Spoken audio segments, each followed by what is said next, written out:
এই উম্মতের জন্য তো সুবাদে আমি এক হাদিস আপনাদেরকে দেখাইতেছি, রসুল কি পাইলাম আর কি করতেছি। ওই রসুলের কারণে এই উম্মত জাহান্নামে যাবে, কিন্তু হাতকড়ি থাকবে না। এই উম্মত জাহান্নামে যাবে, পায়ে বেড়ি থাকবে না। এই উম্মত জাহান্নামে যাবে, গলায় শিকল থাকবে না। এই উম্মত জাহান্নামে যাবে, চেহারা কালো হবে না। অথচ জাহান্নামীদের চেহারা কালো হবে, এই উম্মতের চেহারা কালো হবে না। একজনের চেহারাও কালো হবে না। ফেরেশতা জিজ্ঞেস করবে, আল্লাহ চেহারা তো ঝকঝকে, গলায় নাই শিকল, পায়ে নাই বেড়ি, হাতে নাই হাতকড়ি, এটা আবার কি পাঠায় দিলেন? তো আল্লাহ জবাব দিবে, আমার বন্ধুর উম্মত, খবরদার। তো ফেরেশতা মালিক জিজ্ঞেস করবে, দারোগা হাতকড়ি নেই কেন?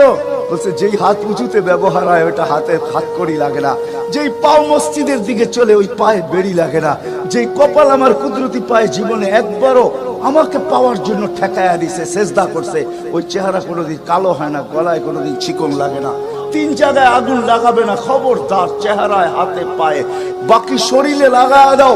আগুনকে যখন মালিক হুকুম দিবে ধরার জন্য, আল্লাহ আমাদেরকে শিখায় দিবে, স্মরণ করায় দিবে, আমরা কলেমা পড়তে থাকবো। আগুন আসবে আর যাবে, আসবে আর যাবে, ধরবে না। একবার, দুইবার, 3 বার হবে। মালিক কোরা চার্জ করবে, লাঠি চার্জ করবে, ধরিস না কেন? তো আগুন বলবে, লাইসালি সুলতানুন আলা মান ক্বালা লা ইলাহা ইল্লাল্লাহ মুহাম্মাদুর রাসূলুল্লাহ। এই কলেমা যে পড়ে তাকে ধরার ক্ষমতা আমার নাই।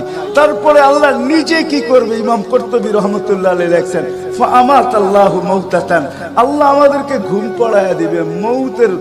মৌতের যেরকম ঘুমের দোয়া, মৌতের দোয়া আর ঘুমের দোয়া একই দোয়া। আমরা ঘুমের দোয়া পড়ি, আমুতু আহিয়া, আল্লাহ মরতে চললাম, কাল সকালে উঠাইলে উঠবো, না হলে আর কিয়ামতের আগে উঠবো না।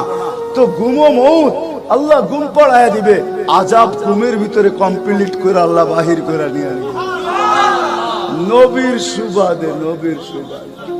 হায় হায় হায়, একটা পর্ব এরকমও আসবে, জানি না নারায়ণগঞ্জের মানুষ বুঝবে কি বুঝবে না।